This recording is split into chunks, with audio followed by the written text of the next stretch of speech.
Welcome to the Press Box. I'm Ryan Thorburn, joined by Steve Mims. Steve, it's been 8 months since Oregon played a football game, but we're finally eking our way closer to football season again. The Pac-12 Media Days are this week, so we thought we would take a look at some of the storylines involving the 2017 Oregon Ducks, and obviously number one is new coaching staff led by Willie Taggart.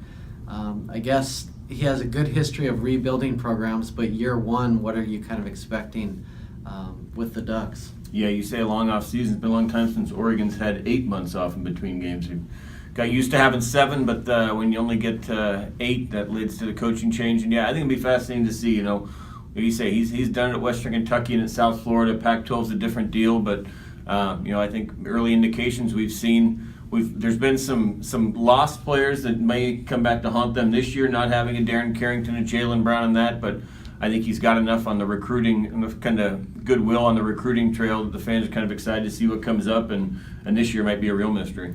It's interesting because the expectations for the Ducks seem to be varying depending on who you talk to. I know that Oregon's been in some of these top 25 preseason polls, but at the same time, when you really study the North, I expect them to be picked 3rd or 4th in the North Division just based on, Washington is probably, the clear favorite to win it. Stanford returned 16 starters. Washington State has their quarterback back. So kind of interesting to see. It's hard to predict how they're going to do. They could, be near the bottom again or maybe be that surprise team. Yeah, I think the way the Pac-12 looks, we've got, Washington, USC are going to clearly kind of carry the flag for the conference nationally. They'll be preseason top 10. We haven't really seen if another team will emerge as a top 25 type team. You mentioned, you can put Washington State up there, but what is there behind Falk? Stanford's got an unknown at quarterback. I think Oregon can feel like going to that. You look at the schedule, Washington's kind of the one real scary one on there. I think everything else, kind of every team around, it's like the old joke about, the poker player, if you don't know the sucker, it's you. I think everybody's kind of looking around thinking, hey, we can beat these guys, and we'll see kind of who emerges as kind of that number 2 team in each division, number 3 team. Within the team, the number one, improvement that needs to be had obviously is on defense. Jim Leavitt was hired away from Colorado. He has a tremendous reputation and did a really good job at Colorado. They went to a bowl game for the first time in a decade. They had 4 players drafted off that defense. So I don't think there's any doubt that Jim Leavitt's going to have a good defense in 2 or 3 years. The question is, can he get this group to keep teams under 40 points a game and kind of be average and maybe Oregon can win some shootouts this year? Yeah, I don't know. You can expect personnel-wise it's going to be a whole lot better than last year. You've got some guys back, some that are gone. I do think you'll see him play harder on defense. I think that's one thing we saw last year. Once things started to go down, it seemed like, particularly on defense, it just kind of became a here we go again type deal. Even when Brady Hoke could be interviewed, it would be, you're asking about the latest 40-point game give up, and you could see some hints in him, but it was just frustrating. I don't think Leavitt will be that way. I think if they give one up, I think you'll see Jim out there running around all fired up on Monday to get it going. I think they know that, this isn't the year when the stats are going to be a whole lot better, but to be better in year 2 and year 3, they can't go through another year of, with the defense just kind of in a malaise. I think even if it, halfway through the season they see some improvement, they're going to look for stuff of that rather than just kind of like I say last year, where it just seemed like a slow grind to the end where the defense never really showed much improvement and by the end was just kind of looked kind of dead out on the field. Offensively, we thought we'd have a quarterback competition. We really don't. Travis Johnson is gone now.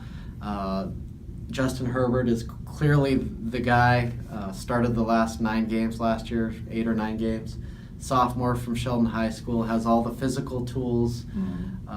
Taggart has challenged him to be more of a vocal leader.